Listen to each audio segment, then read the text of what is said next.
Breaking news with Paul Toole. Hello and a very warm welcome. The Cal League, the first Crip softball league in Los Angeles, presents its coffee table book of 500 Black Unity pictures by author L.A. Nutt. The Cal League uplifting families, communities, and ending the sickness of gang violence that has plagued black communities for over 50 years. The Cal League players, former Crips on 11 teams, backed by their communities, create a safer environment for all LA communities. That's all for now. Thanks for watching. Until next time, goodbye.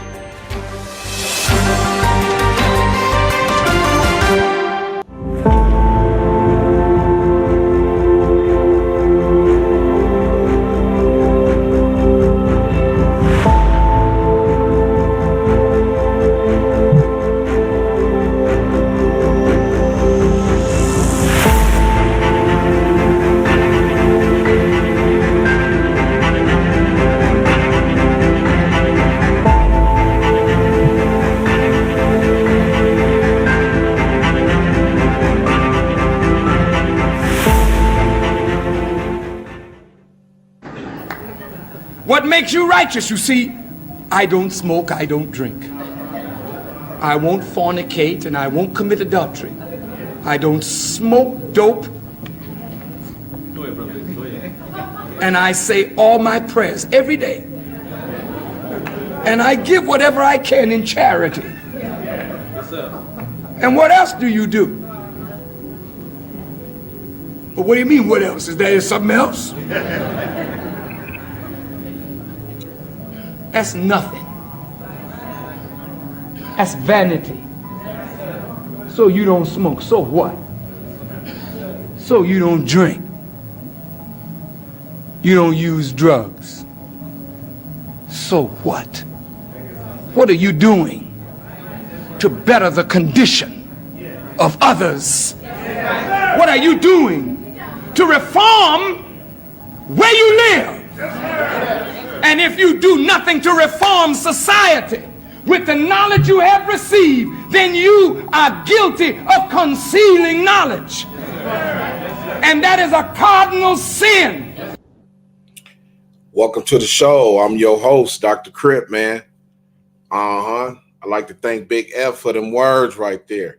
I think that's my intro, man. I'm running with that one for a long time because that's the one right there. You know what I'm saying? If you're not doing nothing in your community to better the people around you and you hold knowledge, then that's a cardinal sin. That's a cardinal sin. Look, it's a lowrider guy, right? Listen, lowrider, I don't mean to pick on y'all, but I like y'all, and I feel that I can lead y'all like Moses, man. I can take y'all across, the land, man. If y'all give me the chance to lead y'all, man, I could do it. But it's just one particular lowrider guy that his name, it's just been synonymous with lowriding for the years since the 70s. You feel me? And I don't believe he's a gangbanger. He might be one, but I never heard nobody place him actually in the hood. He's from the east side and all that, but I'm not sure about his background, but his low riding has been, at a high peak, since I guess the low riding began. And I seen him over a partner house of mine one time, right? And I said, man, look, you mess with some of my people, man. Well, he like, yeah, I know them very well. Yeah. I said, yeah. I said, well, I remember you used to be coming down 94th, homie, and it used to just be like, he like, yeah, I remember them cars, man. I said, yeah. So I got to telling him about the stuff, with the kids and the HBO stuff, because this is when I had the HBO plug, and what I was trying to do like I said before, was put a tray. I'm just using this for example. A tray, a Hoover, a 40, and a 90 or a Blood or something, that don't get along with none of them dudes. And I was, and the interest was the ones that was, liking lowriders, you know what I'm saying? And make those kids have to work together, let them build a lowrider together from the ground up. The way you lowriders get it, y'all know how y'all get your cars with rusted, all that, and let them build a car like that from the ground up and show it in a, a mini series, and from that, how they had to work together in the Majestics, the Supernatural, Individuals, and whoever else were going to be their teachers, their mentors, and show them what to do, how to build, what everything they got to do. Your job is this, your job is this, your job is this, your job is this, and show the kids how they have to come together and debrief, like what you do. Ooh, I got this done, and they got to work together, and they're going to have to understand math and reading. Isn't that phenomenal? Man, I'm a genius.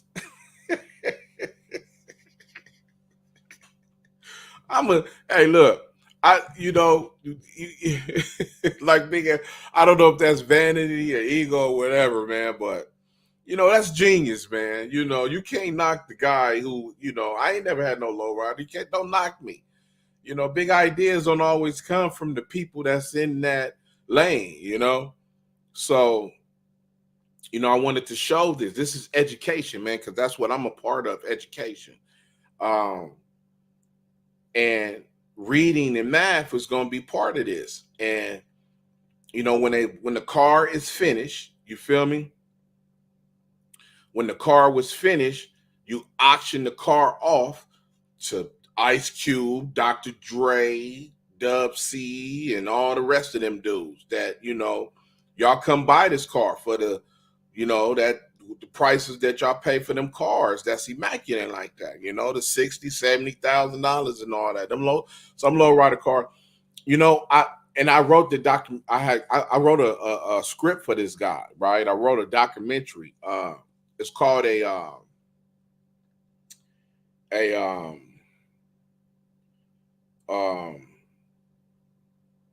really non-scripted type documentary docu-series about this dude and the knowledge that he had in cars and and how it could be used in gang violence, and so I was on him and I was like, man, you know what?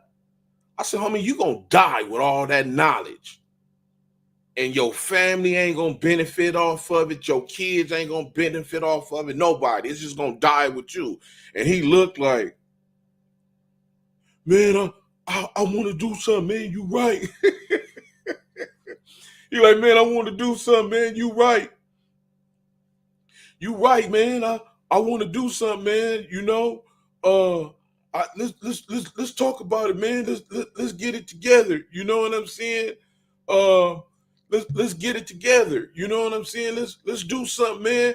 And I'm like, yeah. I'm like, come on, But I went to the lowrider community. They used to have a meeting. They used to meet. I guess that was Pastor Faye's building. That was right there next to Vermont and Manchester. What is that? Nail Trap, Man Salon, whatever that. Right, the building right next door to that. It's a Domino's Pizza. It's right. It used to be a church. I don't know what it is right now. But Pastor Faye is a lady who was a lowrider lady, and she was a pastor, and she was supposed to be the ones that had the connections to all that. So I went over there and they let me speak over there, and I told them to give me a curriculum. I said, man, I don't know the ins and out of building a lowrider. I don't know what it needs to take to build a lowrider. I don't know, what it takes and how to build it, but y'all gotta, I need it on paper, man, so I can go present it to a school teacher, a superintendent, on the board of education for Inglewood, Mr. Lewis. And he wanted to look at it because he was a teacher that is familiar with the in and outs of gangs and the culture of gangsters and all that, and he knew that program would work. It was an after school program. So I wanted to put that together, man. But the lowriders, they could never give me the curriculum. They could never give me the curriculum, man. No matter how much I asked them dudes, they could never give me the curriculum.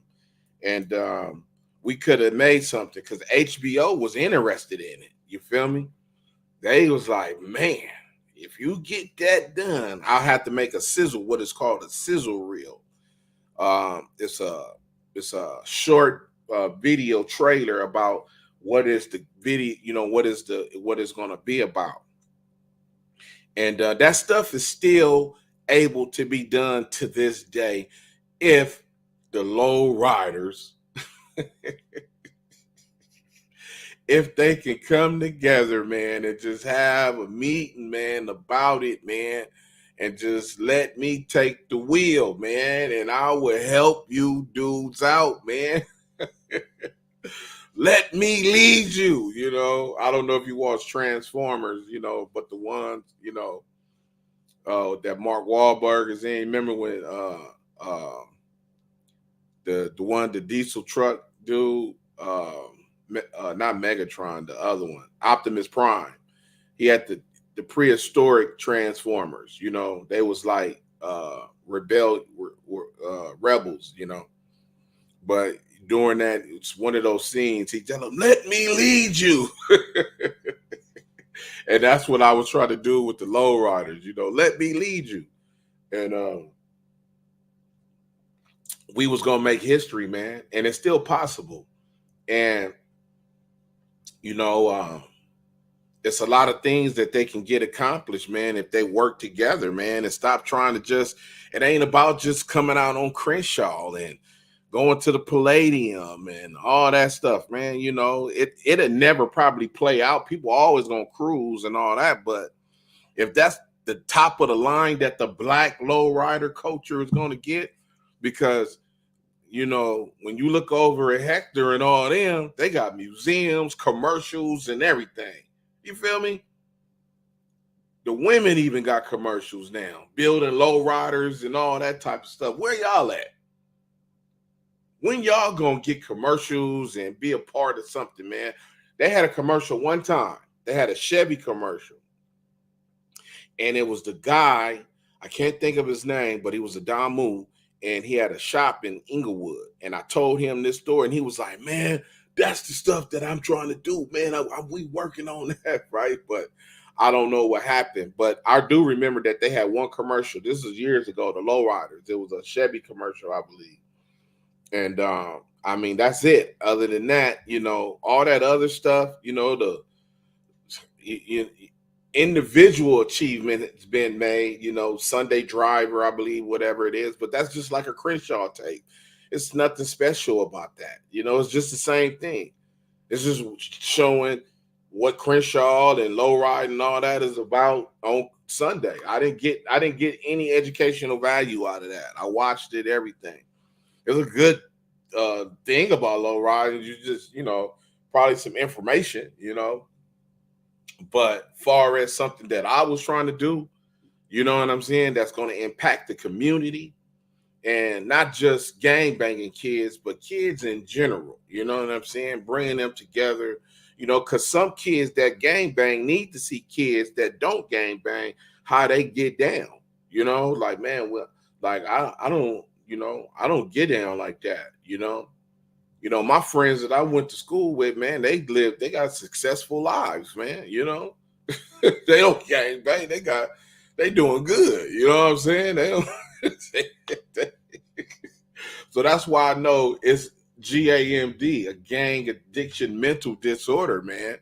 Because even back then in 69 and 70, 71, 72, all y'all didn't gang bang. You got people like, yeah, man, them dudes, I didn't do none of that.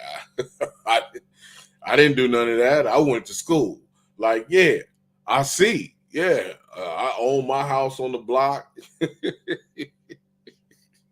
But you still got these other dudes and they 64, you 63, yeah, this how, hey, cuz, this how it was back in the day, cuz.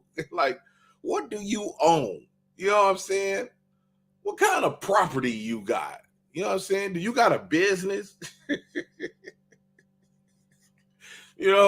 How did your life turn out? You know what I'm saying? Oh, we see now, because some of them dudes on drugs, alcoholics, heroin addicts, you know what I'm saying? And they not telling that part, The tough guy image is dead. All that toughness and all that hardcore, dudes need to keep it real out here and let people know that this is a life that you're going to end up as a sucker, because when you wake up, you're going to have to do the things that require responsibility if you don't want to be stuck in that position. Hey, it was one homie that used to come up to Jesse Owens all the time, a young homie. Now, he was one in the very few, because I got some few homies that work. I got some of my homies that go to work. You feel me? And they may do stuff on the side, but they get up and go to work. You know what I'm saying? But it was this one dude, and I want to say that he was from East Coast. He probably know who I'm talking about too. I believe he's from East Coast. And he used to, he kind of flocked to me a little bit with the gang intervention stuff and all that.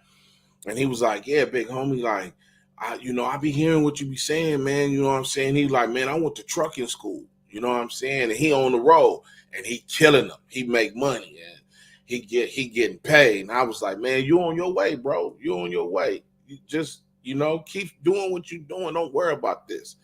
You know what I'm saying? I had another little homie too that end up getting a federal type of job. You know what I'm saying? And I was like, man, don't ruin that job for these dudes out here. Don't let that job go. So you get every blue moon, you get a couple of youngsters that catch on kind of early. Like, man, I ain't finna be trying to break in houses and pass licks and do all this stuff and sell pot, be the man. Go get a job. You feel me? Go get one of these jobs. A lot of these jobs is paying nice numbers right now that I wish I could have took advantage of when I was 17, 18, 19. Making $23, $4, $5, $6, $7 an hour and really get and staying in contact with it. But I want to welcome everybody to the show. This is Dr. Crip. Please like, subscribe, share. We back in it again. This is the Dr. Crip show about the public schools of Crips and how they messed up their education for themselves and maybe a few others and ruined a few lives of people and stuff like that. And they have always been a nuisance, no matter if they try to emulate the Black Panthers, whatever. The only thing that them dudes took from the Black Panthers was their image. Leather jackets, AC Deuce. I forget what is an AC Deuce a hat? Is that what they say? AC Deuce? Brims. I know Brims or something like that. Is AC Deuce a car or is that a hat? I don't think I remember Charlie Brown shirt, Nick Kickers, Wallabies, Hush, Crocus Sacks. I know what an AC Deuce is. I can't remember. Is it a hat? Is that a hat? Sometimes I get confused. I be forgetting. But yeah, welcome to the show. This is Dr. Crip. Um, um, uh, we thank you to RW. AC Ducey is a hat. We back again with Crips in school, and Bloods. How they messed over their education. So that's why when you see these dudes that's in their mid 60s, not 50s, you're not you looking up to somebody. But them dudes that's in their 60s and 70s, all them that's dumb on drugs, on crack, alcoholic, don't own nothing, showing all up at these funerals and all that. Them is the ones who I'm talking about that need to keep it real out here, that messed it up for everybody. Got these dumb murders out here, you know what I'm saying? At the very least, what you could do is start saying, man, Crips and Bloods need to end. No more in 24. That should be one of your primary statements in life, instead of just showing up to these funerals, acting like you a super G, which you are a super G, but you was really example of what not to be. You're like, I don't want to be like you. You know what I'm saying? Why would I ever thought that I wanted to be like you? You know what I'm saying? You don't got nothing. You don't own nothing. And Crips and Bloods are lazy. They are the laziest people in the Black community. Crips and Bloods. Lazy. Because once you get put on the hood, you act as if you don't have to do anything. I ain't heard people like, Mom, I'm from the hood. I ain't worried about no job. That really came out. And I'm like, I didn't heard people say that. That's 14, 15, 24, 21. That's why these dudes in their 20s, the 26s and 27s, and that's why they'll give your child that's 12 and 13 powder that they own. Oh, I had it rough. I don't care about that. You know what I'm saying? That's why these kids is on drugs like that, That's why they on ecstasy and mollies and powder and all that, because they got these adult dudes in their 20s giving it to them, in their 30s giving it to them, So that's why you don't want your child to ever be a part of something like this. You know what I'm saying? So, that's what this week is about, because I got so many articles, man, about Crips and Bloods, so many stories. I'm gonna read you the story. I'm gonna read you a story of a reporter guy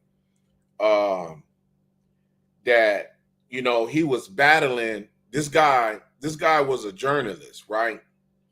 And he was battling with his chief about doing a story, and his chief kept, nah, don't worry about that. It's gangs. That, what's the thing about a gang? So he always used to be like, these dudes are something, something about these guys, man. I don't know. It's, whoa. So finally, after nagging his boss about it, his boss said, okay, because of a murder or something that happened, I believe. So he said, go ahead and do it. So this guy was really riding through South Central, Compton, Watts, everywhere. You know what I'm saying? All that Western, Van Ness. He was riding everywhere. And he pulled up on a couple of kids. And he asked them, hey, you know what a Crip is? And dude was, and he got, this is an article. I'm going to read it to you. Not today, but it's a show coming up. And the kids was like, yeah, we Crips. And he like, what do it mean? And they said, I don't know. He said, oh, you don't know what it means? So knock it off with California Revolution, Independent Party, California resurrection, independent,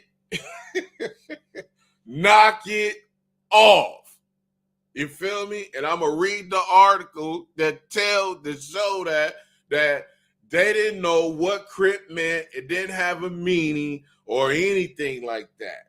And the basic ideology of the Panthers is what they had in a negative form, not to help the community, because the kids was like, yeah, man, I protect him and he protect me and we protect each other from other gangs and all that. Never once did they say community helping or none of that. And I'm going to show you the article because I got the proof. So if you want me to stop, shut me down, prove it to me. Because we're going back to last night. I got $100. Do I got to pull the money out? Oh, my wallet over there. Do I got to pull the money out? Because I got $100. Cash app you right now. Who the first person to say Crip? Who the first person to write it on the wall, and where did they write it? I want to know.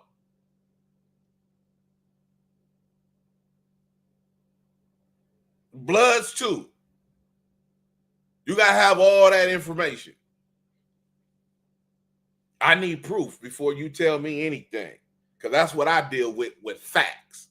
You know, I deal with facts. So, yeah. So this guy, he was driving around, and he would pull up on kids and ask them these questions and all that stuff. And these kids was just like, man, we Crips, man. We Crips, man, and and he asked him clearly, it's in the article. He said, what does Crip mean? And he said, I don't know. That was his answer. And he was in South Central. I think it might say the streets and everything where he was on. So knock it off with all that. Crips is a negative thing. It has never, ever helped the community. I'm gonna tell you something.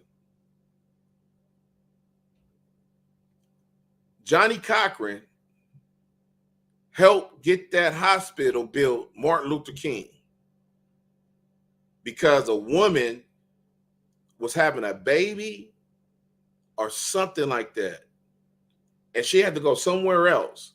And I don't know if the baby died or she got shot, something. I can't remember the actual story. But I can find it because I know how to do research. And if somebody don't tell me, because people should clearly remember that. And Johnny Cochran was the lead in getting that hospital built, Martin Luther King on Wilmington, right there. So people didn't have to go across town to a hospital with emergencies. So the Crips have never done anything like that. They never been a part of all the depression, the mental depression, economic depression, everything that had them boxed in. When they got together with all the numbers that they had, they never done nothing that was focused on helping the community. There's not one thing that they ever did. And I'm talking in a whole. Now, you might pop up with a story here or something. Somebody might have done something, with a small heroic foundation here or there. But I'm talking period. Like, y'all at Crips and Bloods ain't never done nothing in a whole that's, they can get the credit for. That's why I tell you, this is the only thing. It's 5 years of peace. This is the biggest thing Crips have ever done right here. This is the biggest thing Crips has ever done in 50 years. Tell me something bigger than this. The riot, nope. That only lasted a month. They was back killing each other. So, on that. 92, no, don't have nothing to do with it. They lasted 30 days at the max. It was back on. So that's what we talking about today. the education part of the Crips, um, and how they were in the public school system. The terror, the the tragic endings of some people. Um,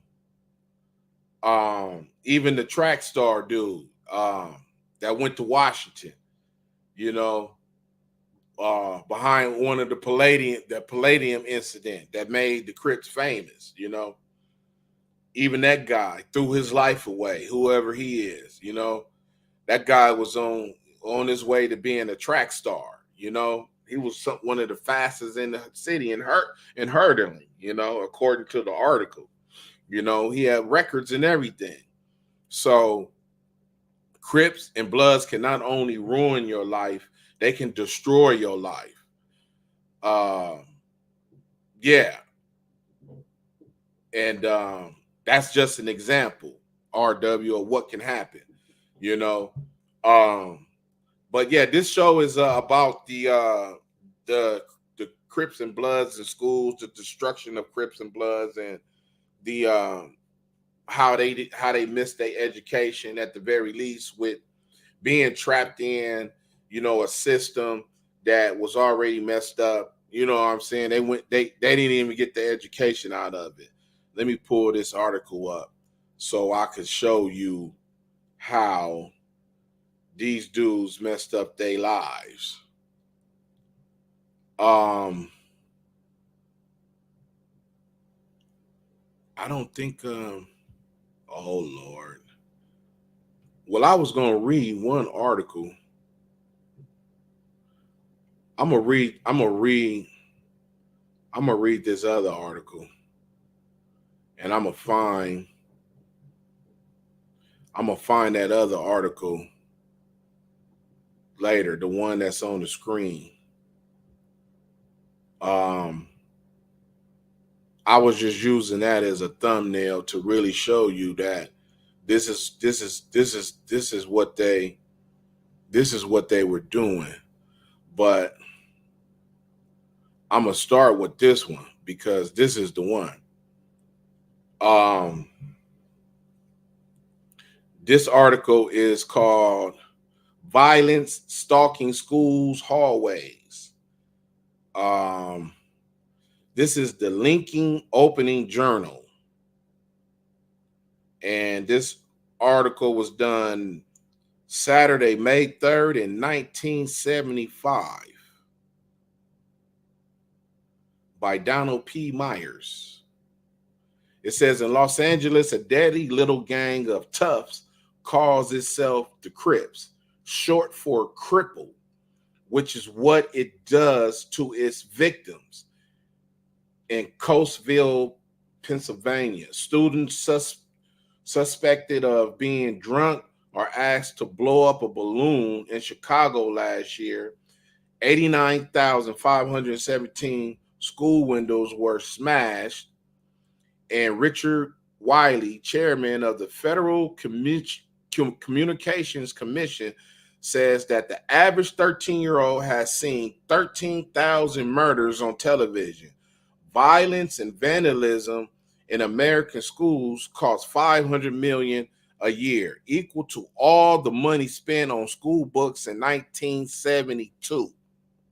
Our schools are experiencing serious crimes of a felonious nature, including brutal assaults on teachers and students, as well as rapes, extortions, burglaries, thefts, and unprecedented wave of wanton destruction and vandalism, said a report by a U.S. Senate subcommittee in investigating violence in schools. A survey of 757 public school, elementary, and secondary school districts across the nation produced a ledger of violence confronting our schools that reads like a casualty list from a war zone or a Vice Squad annual report, said Senator Birch Baya, Democrat, Indiana, subcommittee chairman. He calls the violent school setting these hallways and playgrounds of fear and terror.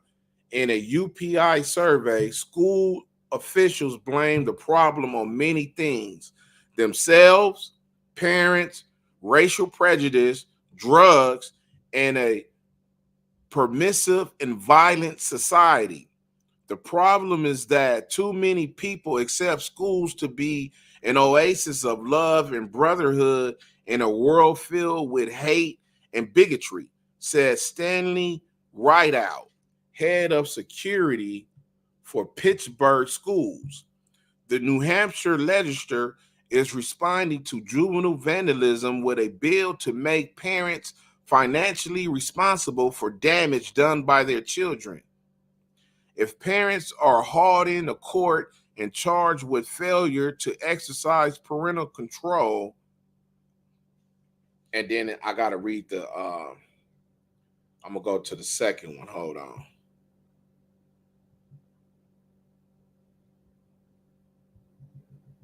And he says,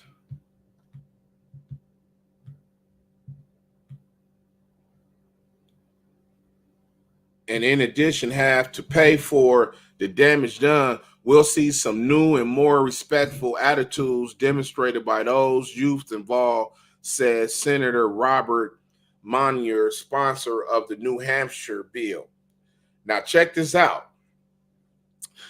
Put your seatbelt on for this. Listen to this. Pay close attention. Cuz, blood.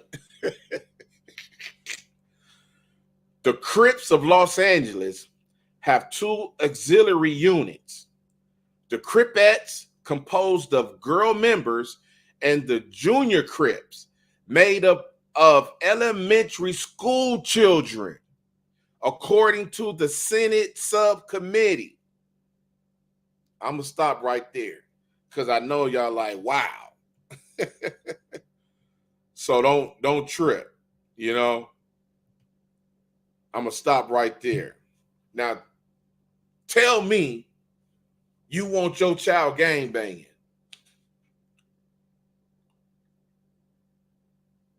In elementary school. They said made of elementary school. What does that tell you? School to prison pipeline. Now, you can hate Bill Cosby all you want. You can hate young Bill, you know. But let me tell you something what Bill told you. Your son that's 8 years old, that's going to elementary school,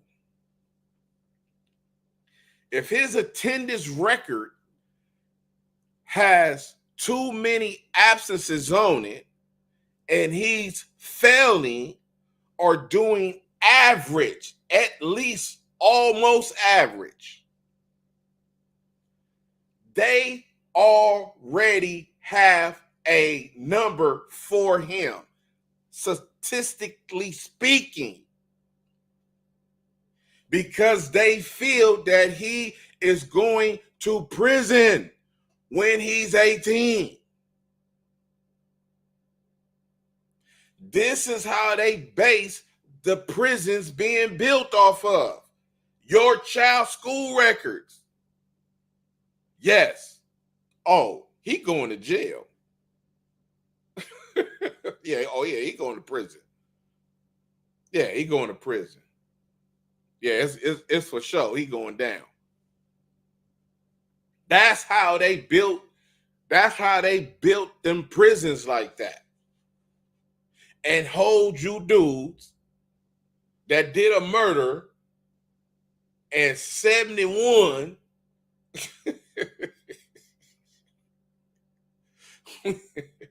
yeah. How old are you now? 68? Oh, you 56? Are you 62? Oh, yeah, we let you go now. How long you been here? I've been here. I came in 71, boss. 71, boss. I was here.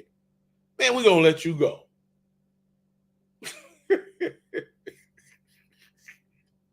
Ain't nothing you can do no more to nobody.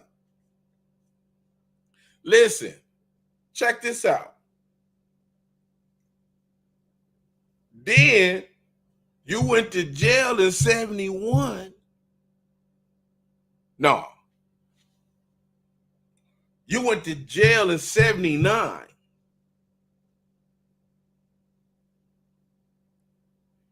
And they just letting you out right now in 2014, 2015. You didn't go to college. All you got is them punk ass little trades that the prisons let you do. But you didn't go to college. You didn't get a master's degree in nothing. You didn't get a bachelor's degree.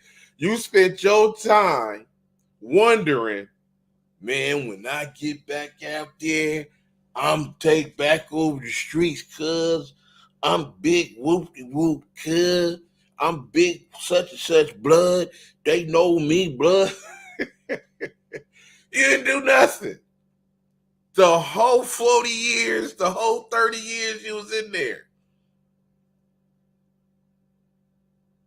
You got a certificate in typing.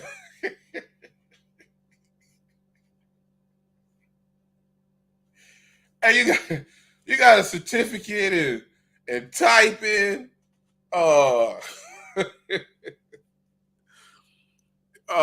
leading the groups. You know what I'm saying? How is that gonna help you do anything? Listen, man, I told you, my homie, this is my bracket now, who I'm saying. He went to jail in 1990. He did 18 years, 19 years, almost 20 years.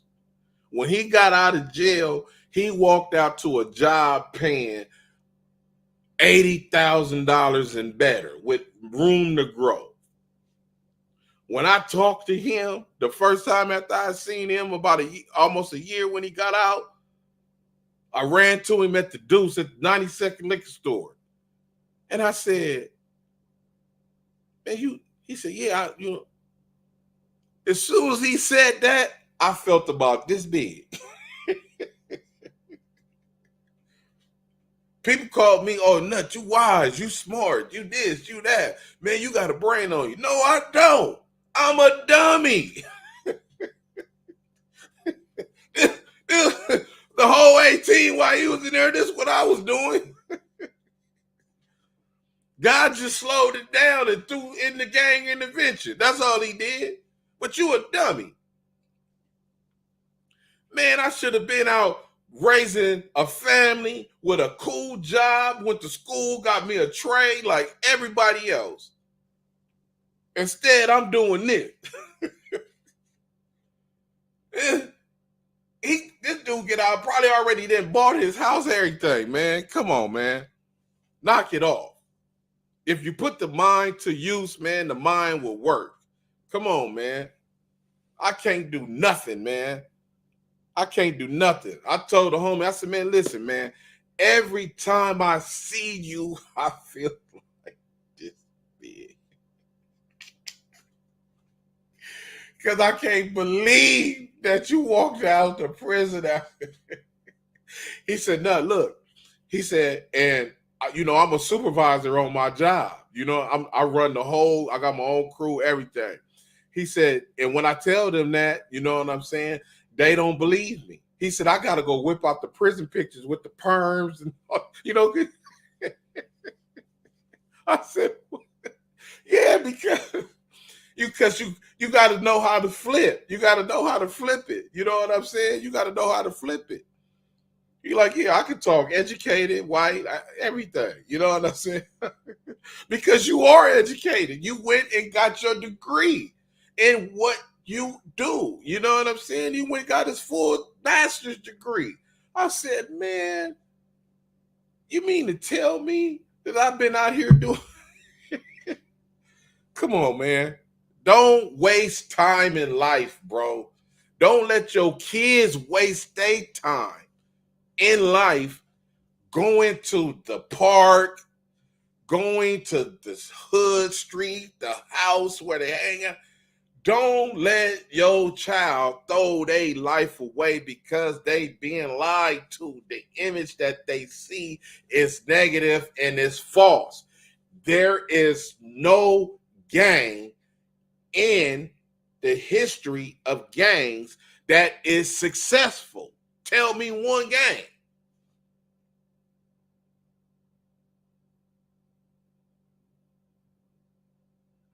Tell me the gang that, oh, we straight. We got a bank. We got a hospital. We got a school. Yeah, we straight. We do everything over here. Tell me, show me. Come on, man. Come on now. Knock it off. Let me finish reading this article, right? Because I have to, because it's important to Miss Willis that y'all leave her son alone. Stop coming to her house for her daughter. It says I'm gonna read that part again, though. I'm gonna start it off again. I'm gonna read that part again. I have to. It says the Crips of Los Angeles have two auxiliary units: the Cripettes, which we probably seen, some of their funerals recent, composed of girl members, and the Junior Crips, made up of elementary school children, according to the Senate subcommittee. The Senate report also said 100 students were murdered in 1973. There are about 70,000 assaults on teachers a year and hundreds of thousands of assaults on students. Plus extortion, drug and prostitution rings. The nation's school districts are spending millions of dollars annually to fight school crime. Police patrols have been beefed up. School buildings are being designed with fewer windows. In Houston, the nation's sixth largest citywide school district, 697,000 has been budgeted this year for policy security. We hate to see that money taken away from the educational program, but it has to be spent or there won't be any educational program because of the disruption, said Les Burton, Houston's assistant school security chief. Vandalism costly. Vandalism, violence, and security cost the Chicago school system an estimated $10 million in the 1973-74 school year. School crime costs Connecticut taxpayers $3.5 million a year. The same cost Los Angeles and Philadelphia suffer. The vandalism bill last year was $855,000 in Cleveland, $100,000 in Salt Lake City, $144,000 in Portland, $74,000 in Austin,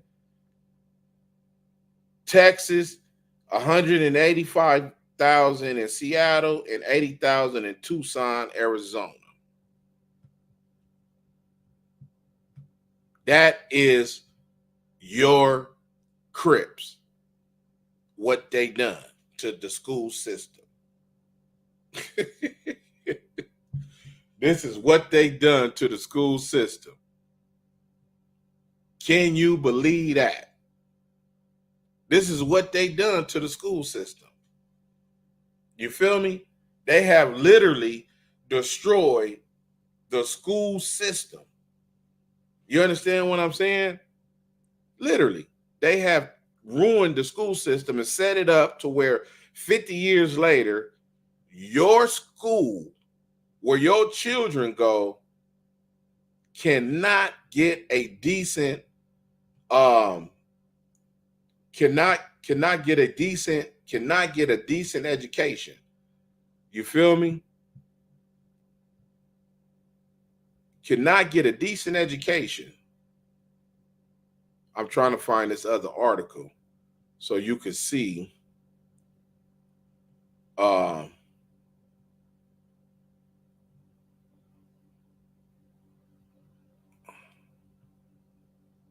gonna have to come back to it because I can't find it. I should be more prepared as the host. But I can find this article. Or maybe I should find it. I don't know. But that article right there is the public school and public jungles article where the subcommittee tells you that they that they that they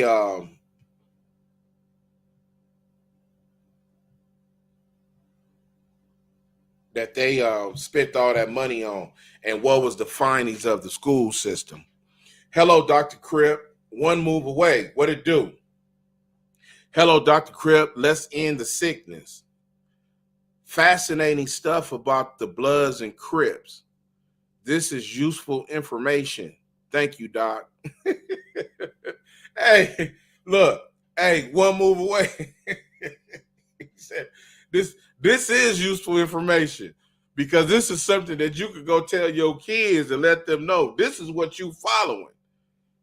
You don't need to know when Pyru started. You don't need to know when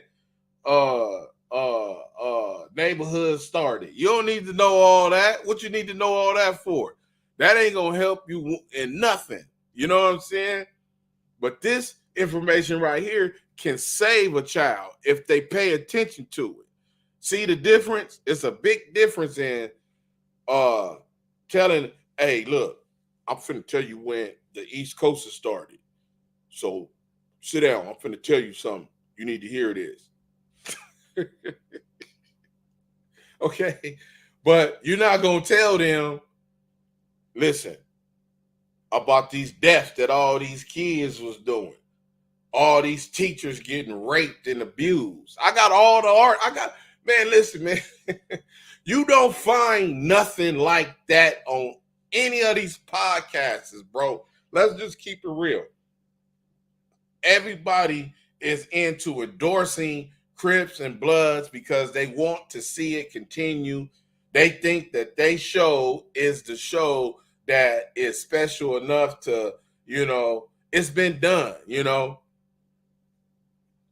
The useful information is out there. Everybody got to go tell their story. Now all of a sudden, all these dudes want to come out. Yeah, I'm big block. You know what I'm saying? Picking back bamboo. I started that. I'm the one who changed the C's to B's. You know what I'm saying? And ain't getting nothing for it. You just on the internet talking and ain't getting nothing out of it. It's not gonna buy you a house. It ain't gonna put your kids in school. And then they getting mad at people when they find out, oh, you done blew this dude platform up with your story. You know what I'm saying? This the dude that got 100,000 subscribers off your story. Now you're mad. And so guess what? It's another cycle of violence going to take place. You know what I'm saying? So if you want these people that you see all on these different podcasts leading your kids, then, it's nothing that I can say, But I know that it's people that want their kids to grow up, get a beautiful education, become a woman, a man, take care of their family, and however, you know what I'm saying? Whatever it is that they do, whether it be an independent person or they go to work for the system in some form or fashion, that, you doing something productive, You always need more lawyers and doctors. People say we got enough of them. No, we don't. Not black. Not black. the Jewish people, the Korean people, the Asian people, all they people take care. They go to school. No, look, this is what you're gonna do. You're gonna go to school and you're gonna study real estate. You're gonna know everything there is to know about the laws and everything in real estate. You're gonna go to school and become a doctor. You're gonna go to school and become a criminal defense lawyer. You know what I'm saying? And also other legal advice and law that you take under that. You know what I'm saying? And you're going to go to school and learn about the car industry, the rules and regulations of the automobile and how to run an auto dealership and to get a license and all that. Mandatory. And look, all y'all work together. That's one family. That's how those culture of people do things. You feel me? That's why those kids can live at home with their parents until they 30 and all that. Because guess what they going to school for and studying? You know what I'm saying? Our kids, we can't do none of that, you know?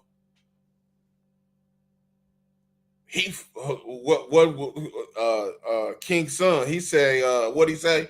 Man, my neighbor, 44 years old, he stay with his mom and they leaving trash on him. You know he ain't no leader to nothing. And I'm sorry. You know what I'm saying? Let's stop. Come on, man. Put some brakes on this, man. Put some brakes on this. I don't want to hear it no more, man. I'm tired of listening to that, you know. I don't want to hear none of that no more. You know what? I'm gonna go to my files real quick because I just want to pick a random. I'm gonna pick a random story. Let's see what I get. What is this right here? Let's just pick a random story and see what we get. But I want to get a story from the Times. I got so many stories from other places, but I'm gonna pick a story from the Times. Let's go to the Times and get a story so we can read anything. But a lot of these stories, some of them are the same, some of them not. You know what I'm saying? Some of them been wrote different times by different people, you know. But all in all, they all have meaning, and they all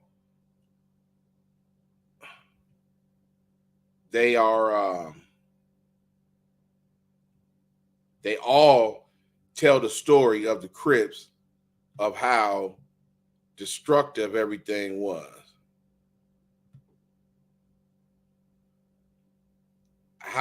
Let's see. This is, let's go to 1974. That's a nice year. What happened in 74? Let's see what happened in 1974, man.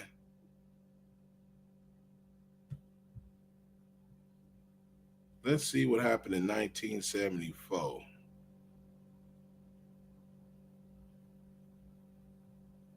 This must be an article from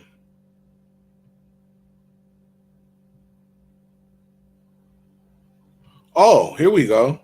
Here you go. Let's check this story out. This look interesting.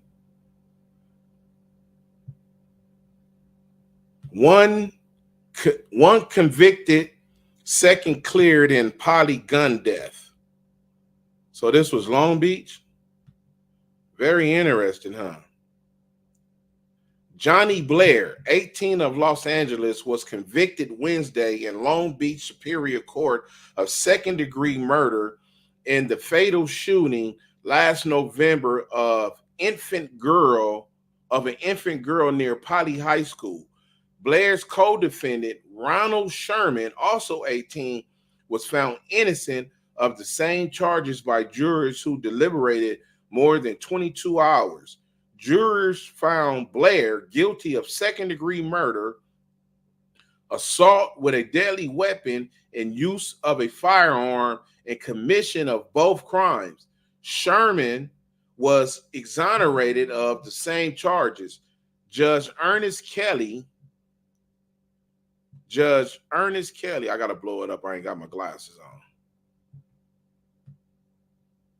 Judge Ernest Kelly, who imposed a press curb on discussion of the case between participants and the Independent Press Telegram reports at the beginning of the trial, set April the 10th for Blair's probationary report hearing and sentencing. Blair faces a possible life imprisonment for killing 7-month-old Tasha Lucas as she lay in a stroller in the 1400 block of Atlantic Avenue. Porter Howard, 16, a poly-co-ed who stood near the infant, was slightly wounded in the leg by the same burst of gunfire, which witnesses say came from a passing car carrying 4 youth. 2 juveniles prosecuted in the same case were found guilty last week in juvenile court of participating in the noontime revenge shooting. Andre Johnson, 16, named by Blair. Did you hear that?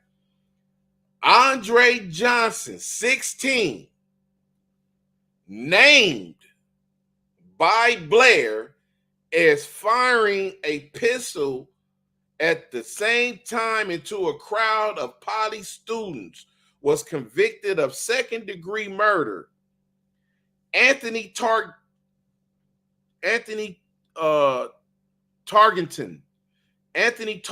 17, was convicted of voluntary manslaughter. Each could be committed to the California Youth Authority until he is 25 years old. The trial began February 15th and was marked by a press gag order imposed by Judge Kelly and by an 11th hour surprise prosecution witness. We got a star witness. We need a gag order. Don't nobody tell. This dude about to come in and give it up. Kelly applied the blanket order after publication of Blair's arrest record and statements made by the police by the defendants implicating others in the shooting. Kelly said his order was necessary to ensure a fair trial. The surprise witness rebutted Sherman's testimony near the close of the trial that he was not involved in street gang activity. The witness, a 16-year-old poly student, was on a class tour of the courtroom while Sherman was testifying in his own defense. The student said that the day before the fatal shooting, Blair and Sherman challenged him and several companions to a fight 2 blocks from Poly High School.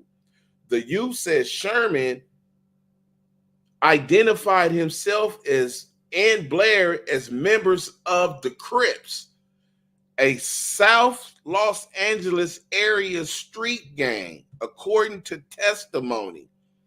The shooting stemmed from an incident November 3rd, 1973, when Blair and Sherman were challenged by a gang of Long Beach youth in a fast food restaurant 2 blocks from Poly High School. Blair told investigators. He probably still in jail, mad. Hey, like, man, you told on yourself. You told on everybody. that he said Blair, he told investigators that Sherman and the two juveniles returned to Long Beach the next day in Sherman's car to seek revenge for the humiliation. Blair said shots were fired at Sherman's car from a group of Long Beach youth standing in the restaurant parking lot.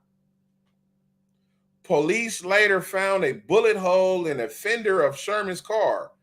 Moments later, witnesses said more than 6 shots was fired from Sherman's car into 2 groups of students returning to Poly from their lunch hour. Medical examiners said one of the 2 shots that struck the infant in the skull also struck Miss Howard in the left leg. Long Beach police, parents, and community leaders rushed to the campus following the shooting after reports circulated that some Poly students were arming themselves for a revenge raid into Compton. A Pasadena high school athlete had been killed several weeks earlier by a non-student at the edge of the campus. Police said they feared Poly students might wrongly believe that Compton area youths were responsible for the November 9th shooting.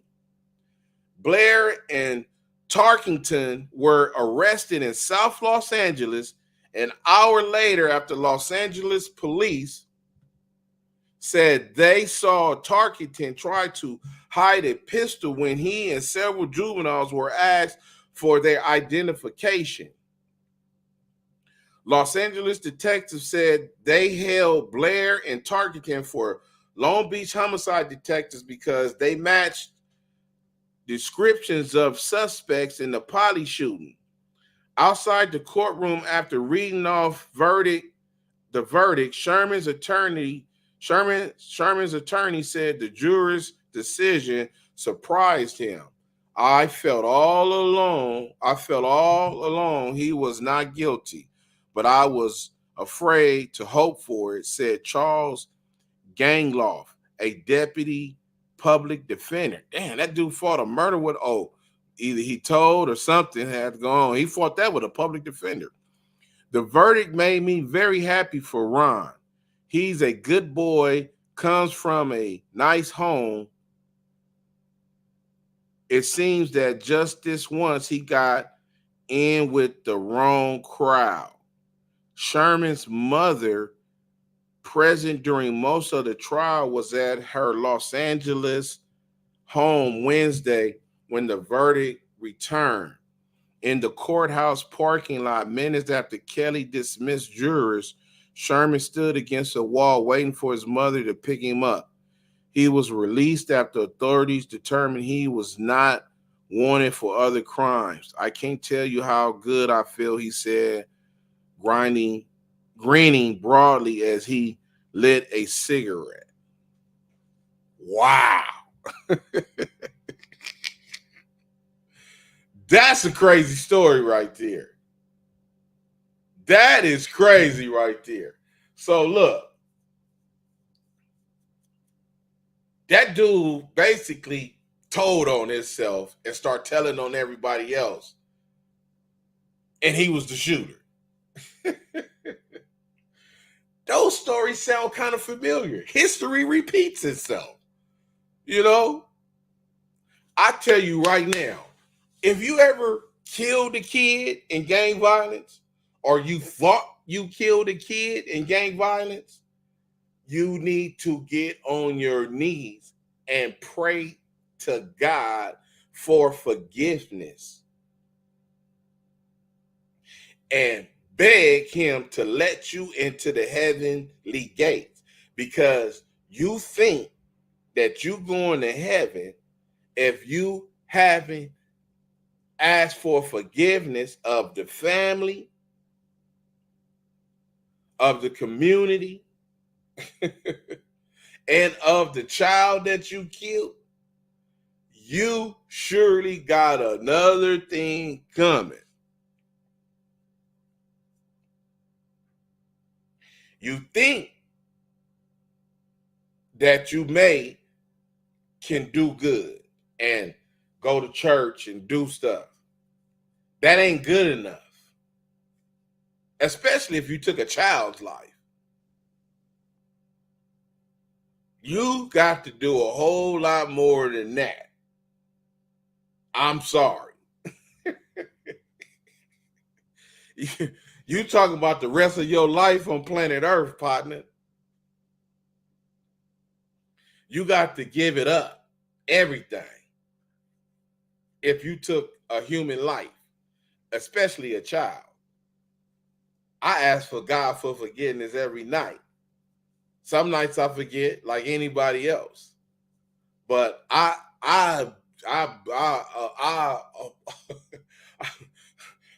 plead like, Lord, please don't send me. Please give me a chance, Lord. I'm sorry. That's why when I tell you, you have to change 100% all the way around.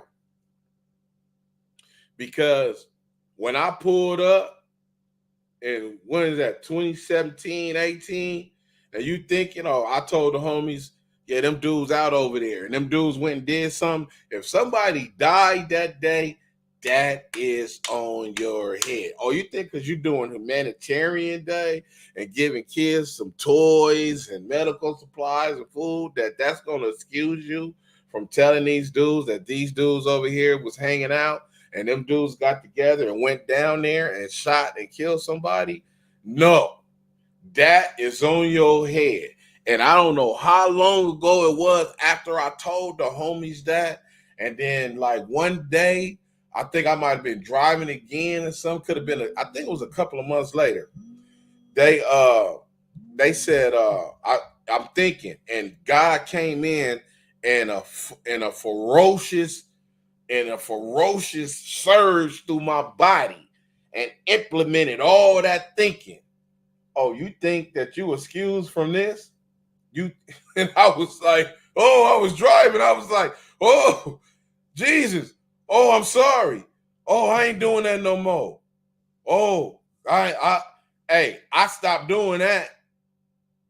I stopped doing that because if you pull up to the park, if you pull up on your hood street and the homies is out there and these dudes got guns, these homies out here on the front line and they the ones popping and all that, and you like, hey, I just drove through such and such in them hood and I seen some dudes hanging out by them apartments on the side. Look like they gonna be out there for a minute hanging out. And them dudes get up, get together and go down there and pop somebody and kill somebody in that same area. You think that that's not on your head? You have another thing coming when you meet Jesus, bro. He gonna be like, so, what else you sorry for? Oh, I'm sorry I did that, God. So, Jesus, I'm sorry. Please, I'm sorry. Oh, is that it? Yeah. That's all I can think of. Oh, let me show you something. Rotate. You're gonna see yourself in prime time pull in. Yeah, what's up? Hey, they over there hanging out by the liquor store, man. They in the cut right there. Yeah. And he gonna show you the whole murder, everything. They were thinking about going to do something else until you changed their mind and sent them down there. Oh, that's your murder as well as their murder. Oh. Off you go. You never really apologized for killing that kid to me, I can see it. Boy, you better get on your knees. You think because you're doing some trifling little stuff here and there, you gave some people some money or something? Man, don't you know this is a game that you cannot win? You cannot win this game, bro. Knock it off, man. You can't win this game. Who told you that you was going to win this game? Man, knock it off, bro. Come on, man. Knock it off. You know? It's too hard out here, man. Hey, Dr. Crip, no more than 24. West Side Life. Hey, Dr. Crip, no more than 24. I was watching the Big Boy show. That guy is a success story if you believe.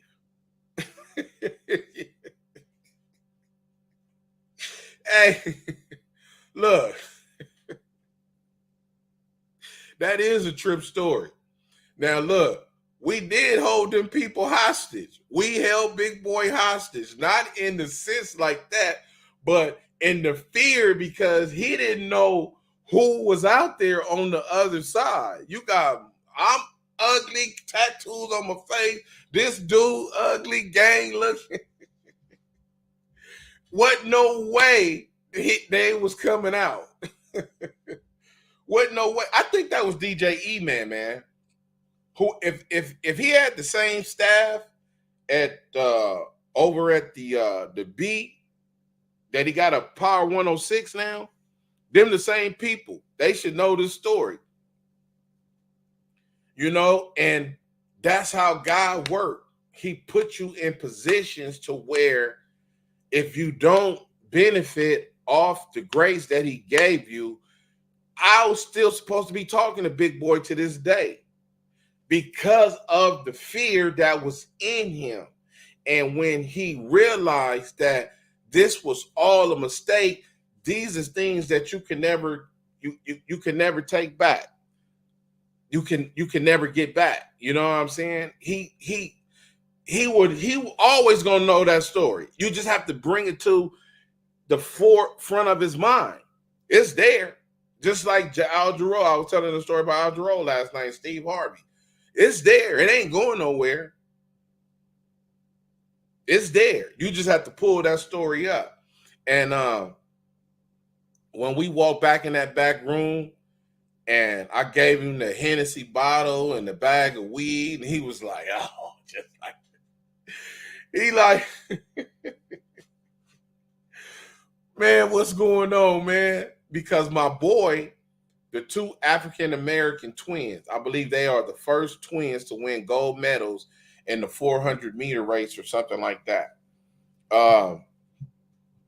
They knew they was doing a show on Big Boy, and they was talking about their sister who had got murdered in Oakland.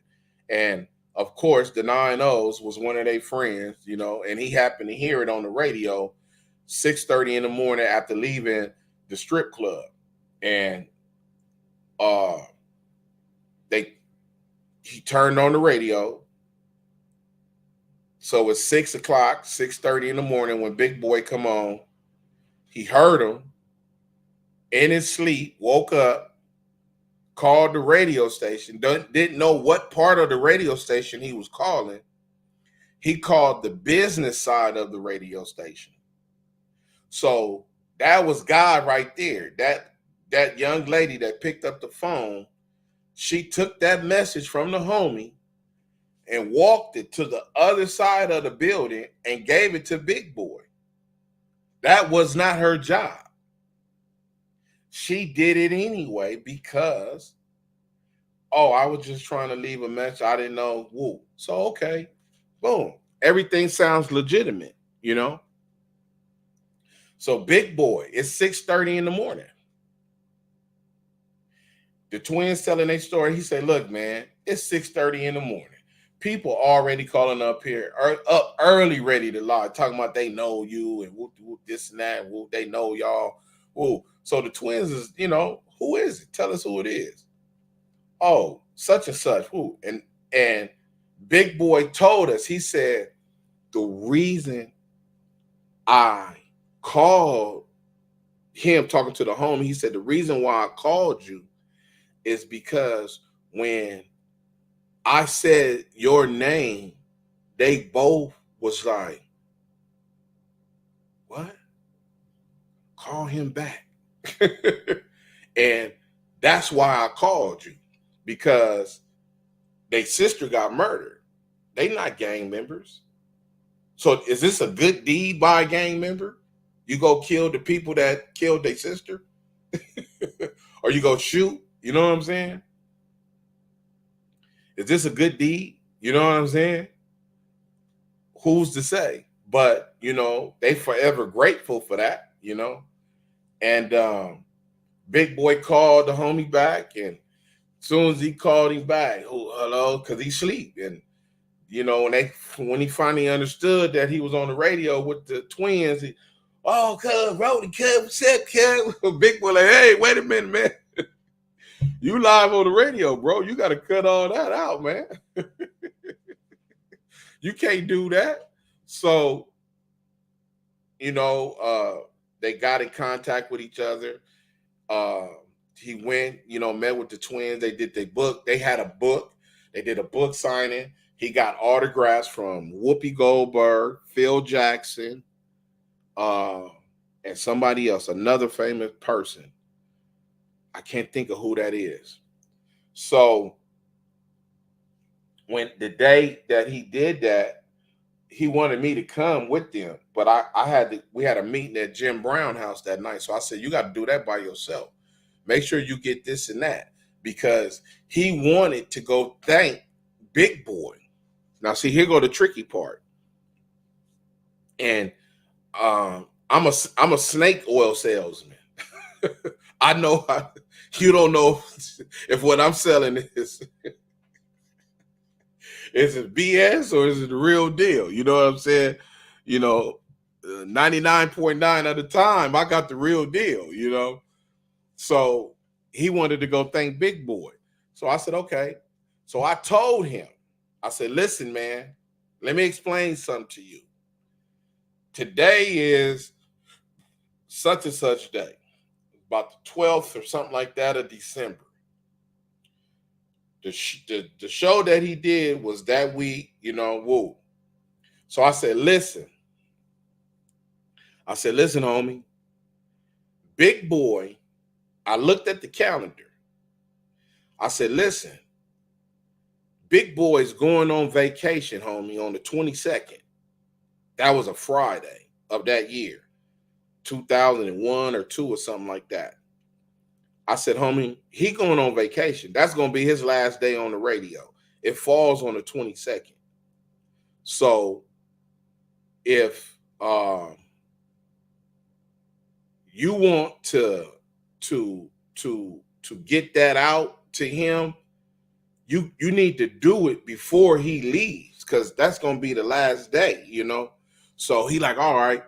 I told him to get the pictures, get everything autographed, get everything signed, and we're gonna put something together and take him a cool little package. You know what I'm saying?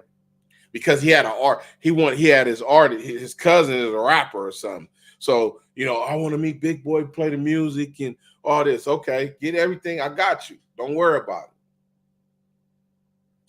Don't hear from that dude no more. Don't hear from that dude no more. Guess who show up at my office looking like a sad lost puppy Friday morning, the 22nd, with nothing. No pictures. No pictures, no nothing. I said, man, what?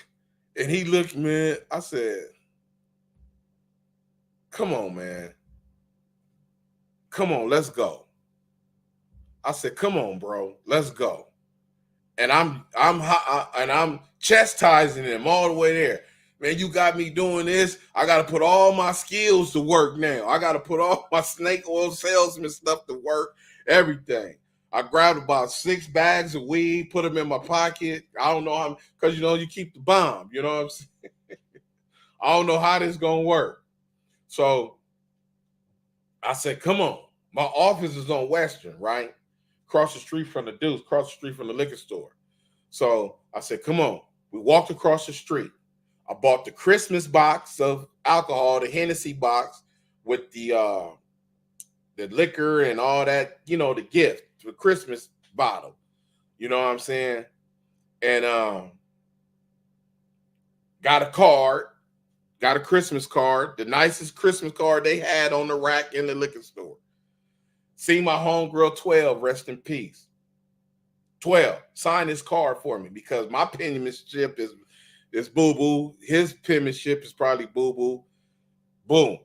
Write this. Boom, boom, boom, boom, boom. Thank you, big boy, for reuniting me with the twins, this and that. Have a Merry Christmas, such and such, whatever. Love, such and such. Boom. Come on, let's go. Jump in the car. We on our way. Wait a minute. One more stop. Stop. Get the Christmas box of chocolates from Ralph's. With the, all the Christmas stuff, the flowers and everything. Everything come in one little thing. Chocolates and everything. Boom. Now we get down there. We pull up at Big Boy about, I don't know, we make it there around 8 o'clock, something like that, 8:30. So we walk in there. Before we walk in there, we got to go past security at the door. Thank God he a black security. Hey, man, how you doing, bro? Yeah, man, my boy, he was, some of his people was on the show last week, and we just, we got some gifts that we wanted to drop off to Big Boy and the staff and all that other type of stuff. And I know we got to be on the schedule to get in. It was a last minute decision. We wanted to try to make it, but we was having problems. But, I know how it is. But soon as we walk up, shake his hand, man, bro, how you doing? Boom. Weed in the palm of the hand. Bam. Fat sack, too, like a 50. The 50 sack, you know what I'm saying? That's the big, like, boom. He smoked weed, too. Damn. Break it down. He like, go on up, bro. It's all good. Y'all players. I can't stop y'all. We make it up to the top. Boom. Soon as we walk in, this is my first time in the radio station. I know the show because I heard the show. Somebody repeat. So they was telling us the show. So obviously this is the girl. So when we walk in, I said, go holler at her. Boom. I tell him to go holler at her. So he trying to holler at her.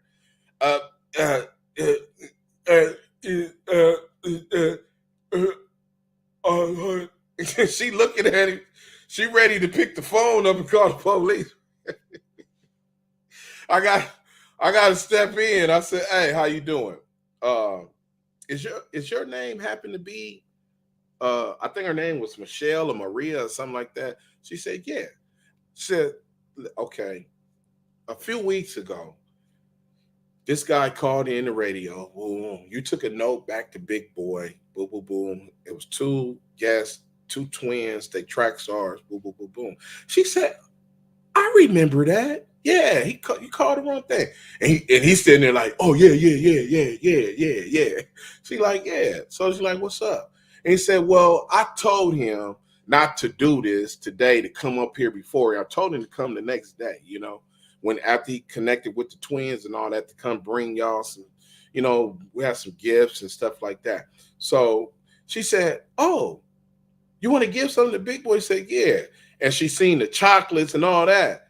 And she said, me, and he pulled the chocolate. She said, what? Like this came from around her desk, opened this door, the security door, came and grabbed her chocolates and was like, oh yeah, let me call Big Boy right now. And boom.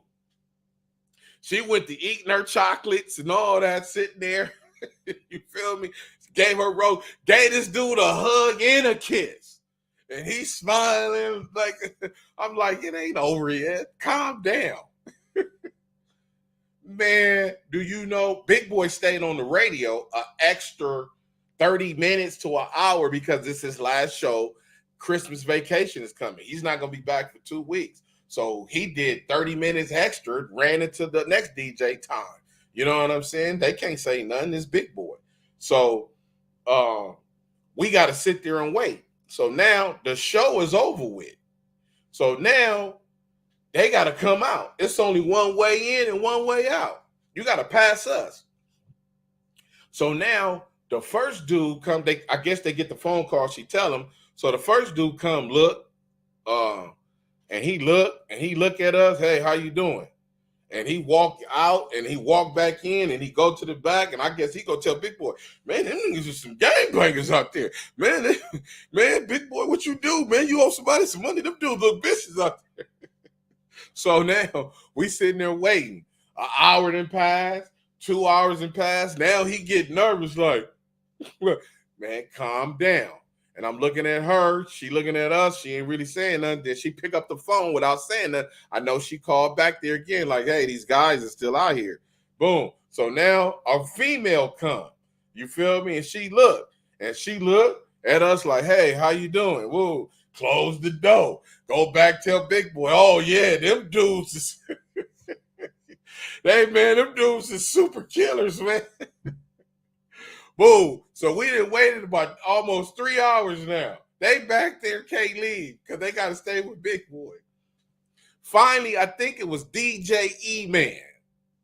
He came out and he looked and he like, hey, yeah, can I help y'all?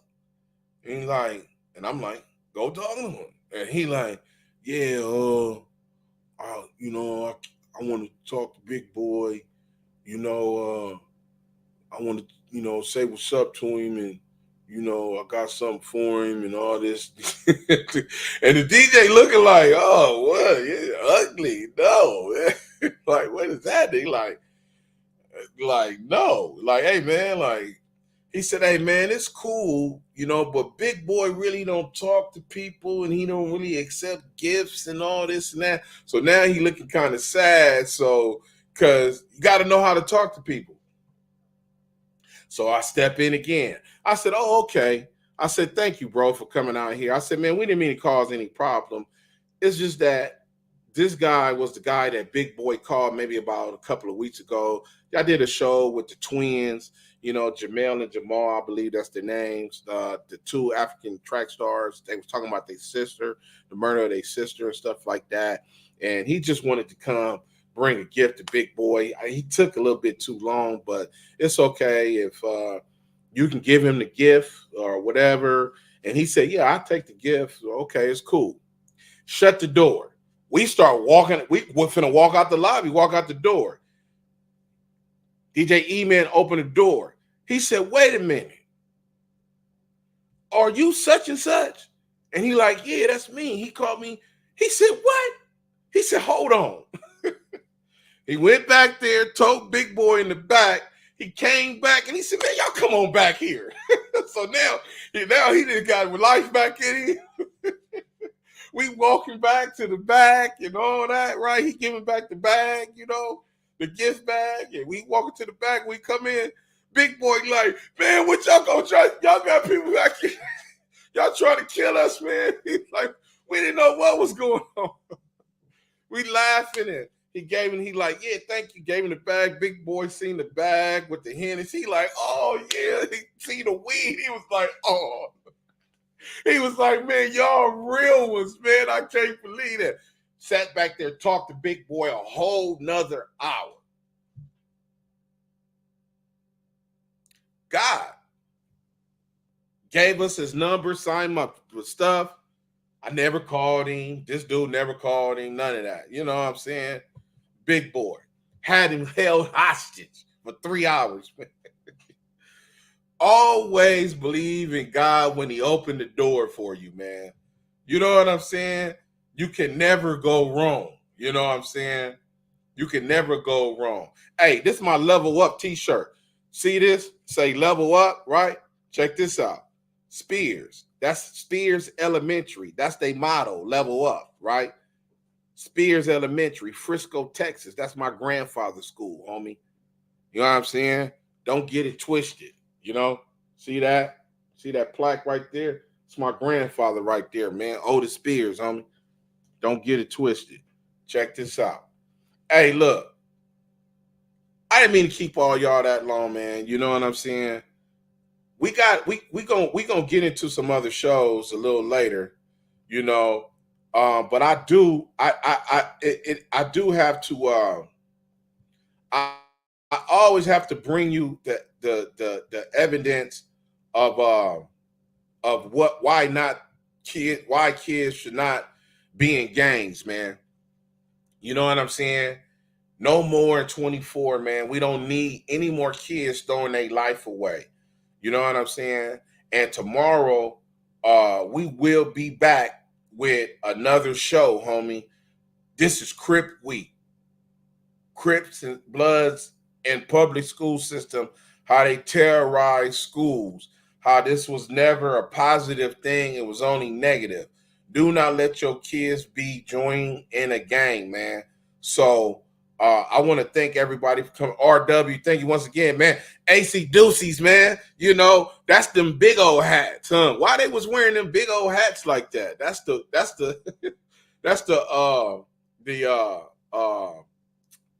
the mafia or somebody was wearing them big hats like that. Why they was wearing them big old hats like that? Because they look tough like that. AC Deucey. Hey, look, RW, thank you, brother. This all we trying to do is great shows, man. We hope gang violence in. We gonna have to keep reiterating that. Listen, man, we shutting down coming soon in the future, the 9-0s and the 8-trays. We are going to work together to bring a community affair event from Century to Manchester, and it's going to be hosted by the 8-tray gangsters and the 9-0s. And it's going to be food, vendors, information, healthcare workers. It's going to be everything out there. So we need everybody to press the 8-trays and the 9-0s. This is a 30-something year war. So it's time that y'all give one day of peace back to the community with all the lives that have been taken on Western. So let's press and all the gang intervention workers is a part of it. They got to push it. They got to help it because this is jobs that they do. And once it start on Western, we're going all the way back. Normandy, Vermont, Broadway, Fig, San Pedro, Central, Avalon. Dr. Crip, you tripping. No, this is medicine, homie. This is what we need to do. We ending the sickness over here. That's what we got going. You won't hear no useless information on this show right here. We ain't talking about how the pie rules, how the East Coast is, how the neighborhoods, how the O's. We don't care about how all them started. Give us some money. Build a hospital. Open a business that kids can benefit off of. Then we can take your story and learn off of it. Until then, we don't want to we don't want to hear about none of that no more. We tired of hearing about all these useless stories of how somebody started something that ended up being negative that didn't never amount to nothing. We don't care because you knocked out Big Block. We don't care because you told such and such to get off your block. We don't care about that. You don't even own nothing on the block. This is Dr. Crip, man. And we ending the show we ending the sickness over here, man. RW, one move away, West Side Life. Thank y'all for tuning in. This is Dr. Crip. We out.